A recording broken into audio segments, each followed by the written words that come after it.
I think I don't only look at the project, I look at the individual. I'm a man of finance.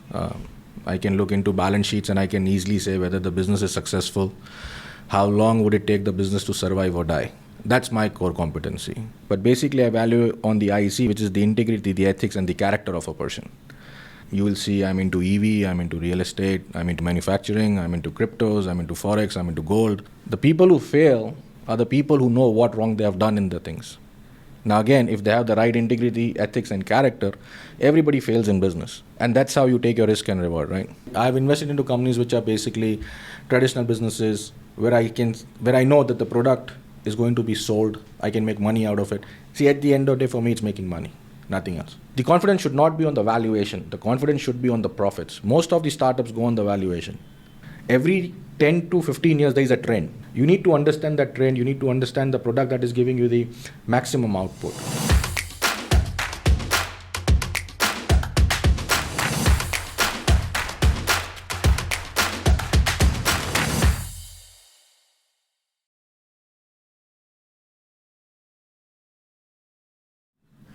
Suvas bhai, welcome to Unboxed. Thank you. So Unboxed is about talking to people from different walks of life about how they were able to unbox their true potential, how they realized what they wanted to do and how they ended up doing it at a successful level, right? So thank you for taking the time out of your schedule and thank you for doing this. You are an investor, you're a venture capitalist and you're an entrepreneur. How did you get into all this? Basically, I believe I got everything from my family background. My father was a businessman. Basically, all are from Ahmedabad. He always had this vision of cultivating about a lack of jobs. That was his vision. He never monitored himself in terms of money. He always said that my aim is to give 1 lakh people a job. And since then, that childhood that I went through with him, I've always seen him into this business environment and decision making. So that is in the blood, basically. And then for some reason, my interest started getting into finance. I'm a man of finance. I can look into balance sheets and I can easily say whether the business is successful, how long would it take the business to survive or die. That's my core competency. And based on my expertise and my core competency, I started getting a lot of proposals from different businesses to analyze their balance sheets. And based upon that, it gave me an idea that why not I should start investing into these companies and get more free time for myself. And that's how everything started. Slowly, I think that's how everything started, with me with venture capitalist. Initially, the first project that I took up as a venture capitalist was through one of my friends. He owns a switch bike and I never met him before. So I'm a very reserved kind of a person. But my other partner, that is my other partner Anju, she's a very outgoing person. She likes meeting people. I think I am not good at identifying good people. She's very good at identifying people. I met Raj through her and we knew for a long time. And then that was my first startup project that I got into, which was an EV bike, right? And since then, I think it became a habit. So I get it proposals, I look into stuff, and that's how everything. It was just a momentum that just kept on going. And then I moved out of this whole industry, which I was before into real estate and stuff, and I completely now focus on helping businesses to grow. That's what my agenda is. So if I partner out with somebody, my agenda is that business should grow. I look into the financing of the projects.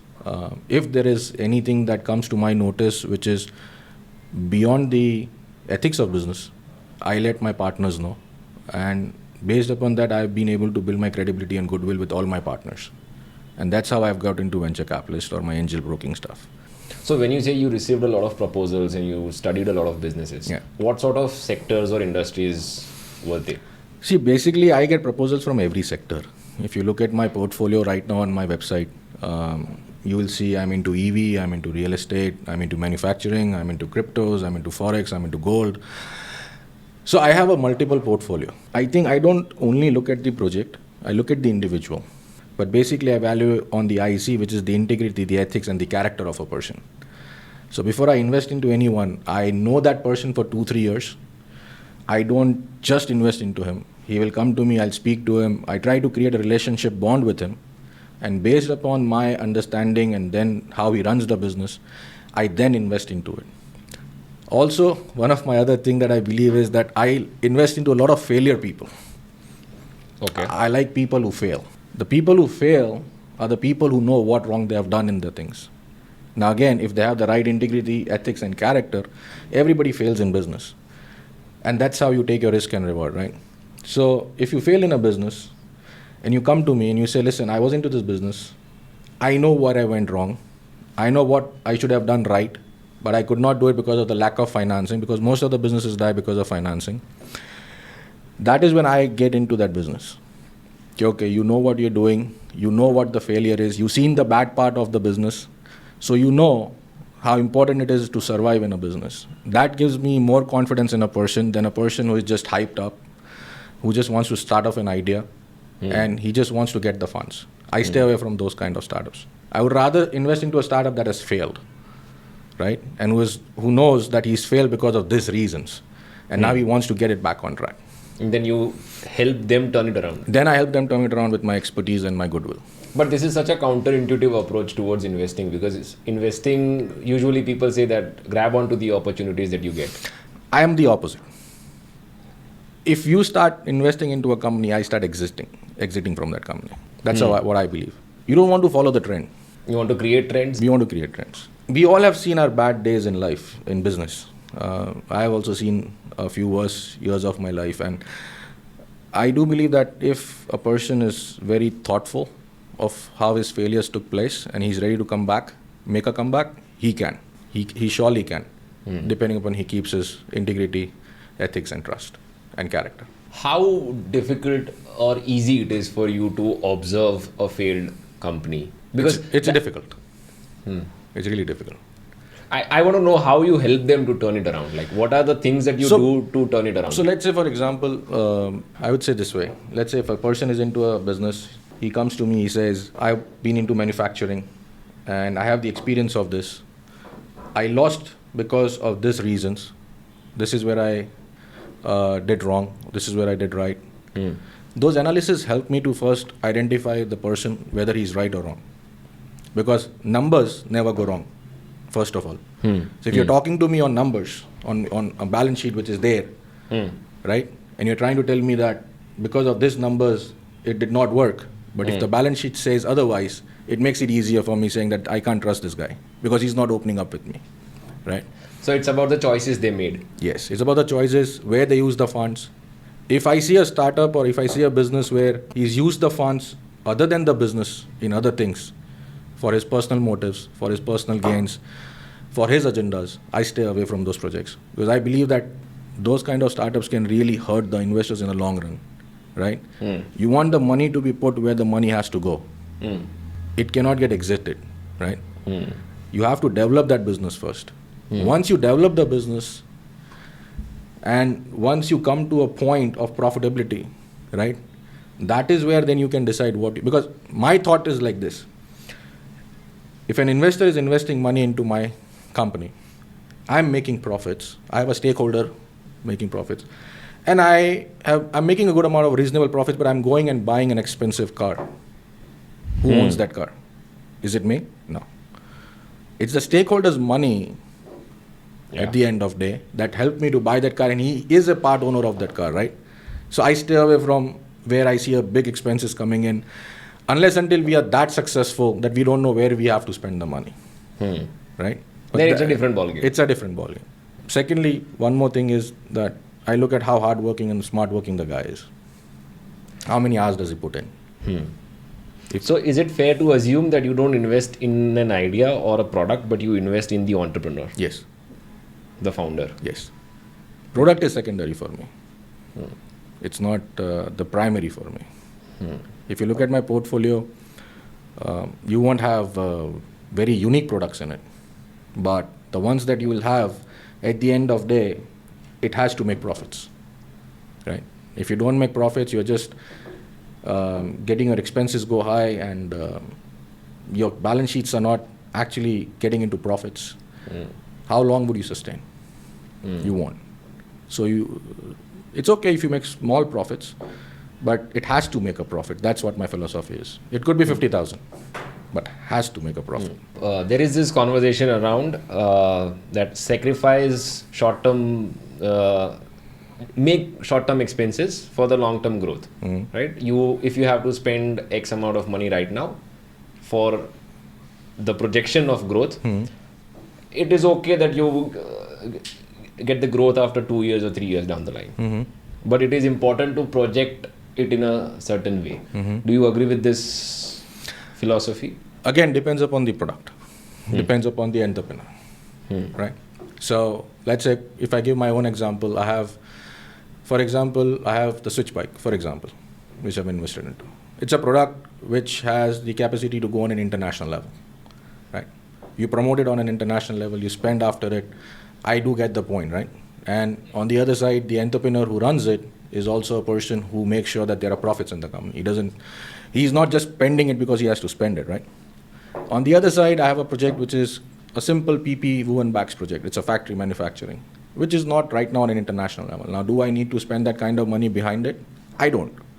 It's a traditional market. It's a traditional way of marketing, advertising. It's more of a word of mouth kind of a stuff. So it depends from project to project, idea to idea, entrepreneur to entrepreneur, how visionary he is. And really is that vision that he's thinking of is what that can really help him to go ahead. Depends upon product to product, as I said. So now that you help founders and startups or companies to scale up, to turn it around, you are helping other people face challenges and resolve their difficulties, right? But I'm sure in the journey so far, you must have faced a lot of difficulties and challenges yourself. Can you talk about those challenges or what sort of difficulties you faced? Initially, when I started off with this idea of startup investing, I used to get a lot of startups. The ideas used to be good, but I think there was a lack of commitment at some point of time. Long-term thought process is one thing that a lot of them lack, right? Investors come in, they go easy on it. I have also exited a few of my projects because of that reason. I believe once you are into a situation where you want to grow, there's a lot of sacrifices that you have to put in, right? And that is where you get an idea about that project, not just from the project, but from the person who is running it.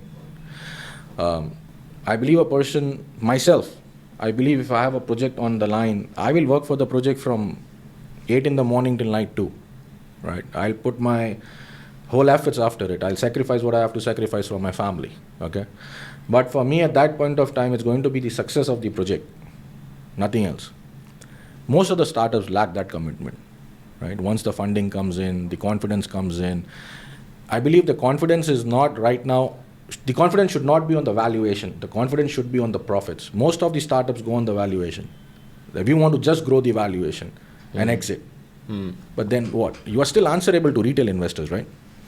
At the end of the day, if you're running a business, you're still answerable to some investors that are there. So rather, whether it is institutional investor, whether it is a retail investor, whatever the investor is who is trusted to put money into your business, you need to work that hard that he gets the return. But why is this trend about the valuation? Why is everybody running after valuation? I seriously don't know. Not my thought process. Initially, in the beginning, when I used to hear the words valuation, I think I believe it's somewhere which we've tried to get it from from the West. That's the US. You see, US also has good amount of good projects. There, the concept of valuation came in. Similarly, I think we tried to copy the same idea of valuation through the data, through whatever it was. But at the end of the day, as I said, I'm a man of finance. If you give me $10 on my asset side, I have $8 on my liability side, I'm making 2 rupees as a profit, I'm happy. But you give me 10 on the asset side and 20 on my liability side and I'm on 10 down, I know this business won't survive. Because losses go cumulative. Profits take time for accumulation, but losses will quickly go cumulative. Right? So I have never focused on valuation. I've always focused on profits, creating a value out of that business, and at the end of the day, make it profitable, right? And then put it on an auto mode. Right? Every 3 years, I look for a project, I invest, put it on an auto mode, put 1,000 days after it, and then it's an auto mode. But profit is important to me, not the valuation. But is it because it's easier to ride on someone else's money? Could be. Yes. Yes. Education. Lack of education from the investor side, which I was one of them before. You need to have a proper education about investing. What are the terms of investing? How are you expecting that company to grow with the promoters? What is the exit, if the exit is going to be done by the promoters or not? Would you allow them to take an exit or not? Would it be on a pro rata basis or not? There are thousands of things that you need to look into. But at the end of the day, everything piles up to the entrepreneur. It needs to be, I think, the integrity, the ethics, and the character of that person will define that business. Nothing else, right? So we need to have that education, at least in the business. When do you want to exit? Do you want to exit? You don't want to exit? You want to be there for long? How much do you think you want to stay there for? Right? All these questions, before we were not educated, so we just invested, but now we are. So now we look into a lot of stuff before we do that. But primary, it's the entrepreneur. But I've invested into companies which are basically traditional businesses where I know that the product is going to be sold. I can make money out of it. See, at the end of the day, for me, it's making money, nothing else. Right. If I don't see that I'm going to make money, I won't. Regardless of what we are here for. What are we here for? Right. And I believe that not only me, but the investors who are associated with me, who are a part of the project with me, they should also make the money. I think that's the fundamental that is there. So for me, if it's a product, it can be sold in the market. It needs efforts to market it. And if it can get sold, it's a good profitability. Let's do it. What is the procedure like? Or can you talk about how the angel investing process happened for the switch? So as I said, I knew the promoter, the owners, Raj, for about, I think 18 months to 24 months is what I knew him for. And we became casual friends by then. He's a workaholic like me. It's easy to get along with people like you. So we both are workaholic. And he had developed that concept of e-bike. At that point of time, electric was booming in the market. And I was looking for somebody into that industry. And coincidentally, I would say that I met Raj. We discussed this project for about 18 months. He brought the product to one level of, I think he brought the product to one level of riding it, right? So to see it, feel it, that gave me the confidence in Switch. Prototype. And then I went ahead with it. But my basic fundamentals, as I said, IEC, I knew the person. So I knew he won't back off on me, right? And he is really that kind of a person. So you want to look at that kind of investments. So as we go forward in this growing economy and the growing market, and since you have invested in electronic vehicles, is it fair to assume that where you meet traditional businesses with modern technology, that's where the future is going, or that's where the profits are? You see, businesses these days have become too competitive. And competition is something which is actually, I would say, taking away the profits, right? Everybody, once you are into something, then there are 1,000 people who get into it, and there are thousands of options, right? EV still, or any other business, because it gets too competitive, your profits margin starts shrinking, because on the other side, your expenses start going high. The major expenses, then you want to promote advertisement and stuff, that takes away a lot of your money, right? So I would say that at the end of the day, businesses for me are more into fintech I'm interested in, not into traditional more businesses. That is where fintech helps me to make more money. Because fintech projects are projects which actually give you a good return than traditional businesses or EV or anything, right? Because there's a limitation. Fintech still doesn't have a limitation. So my strategies are that I invest the money into fintech. My profits of fintechs I invest into different companies. That's how I do it. That's how I do it. Because 10, 15, 20%, 30% profit margins doesn't make any sense these days. Because business is a changing trend, right? Today you are put in an X machinery. Maybe after 5 years that machinery is not in the use. You may have to reinvest that money into the new machinery.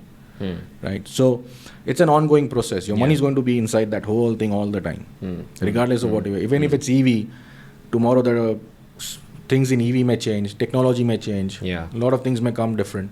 So that money is going to stay into it, right? So the fixed cost is higher and the operational cost is even higher. Even higher. And you don't know whether the product is going to survive or not. Or not. Yeah, that is another thing. Yeah, because at the end, the consumer is the king, right? The consumer has to accept it. Yeah. I, in my mind, may have different thought process for my product. My father used to tell me that we may think that the product is very good, but for a consumer, is it good or not? That is what matters. It doesn't matter to me whether what is your thought process. What mattered to him was what is the consumer's thought process. Because when you make a product, an idea, psychologically, when I meet startups, they think they have made one of the excellent ideas, right? And sometimes they're not ready to even accept some of the, I would say, issues with it or concerns with the idea. They think it's the best one. But when they fail is when they really understand, right? So it is, again, as I said, different ways of looking at things. Your understanding of different sectors and your investments in different sectors, manufacturing, crypto, fintech, gold, can you sum it up in portfolio management approach? So if you look at our website, which is vrplus13.com, if you go on our website, that is how the website is structured. So if you go to my website as a person who wants to invest with me, it will give you an idea that what is the thought process, what is our strategies to do it. Basically, our investment goes into a lot of fintech projects first. Out of the returns that we get from fintech projects is when we start investing into different projects, manufacturing, real estate, or stuff like that. Because I believe that is what the trend is. You see, it's more important to know what the trend is. Every 10 to 15 years, there is a trend. Okay, you need to understand that trend. You need to understand the product that is giving you the maximum output. And if you're able to get that business which is giving you the maximum money, and then that profits you're moving into normal day-to-day businesses, you're still surviving. You can't survive on one business these days. You need to have a lot of education of where you can use the funds, the source of funds, where you can use them, cumulatively make money out of it, and make sure that the profits that you're making from those amount that you're investing, you're reinvesting and still growing yourself. Right? It's very important. Hedge your bets. In the next segment, I want to talk about from a founder's point of view. Let's say I am a founder and I am an entrepreneur, and let's say I have a startup in fintech. I would like to know how can I approach you? How can we work together? What are your suggestions and tips for things like that?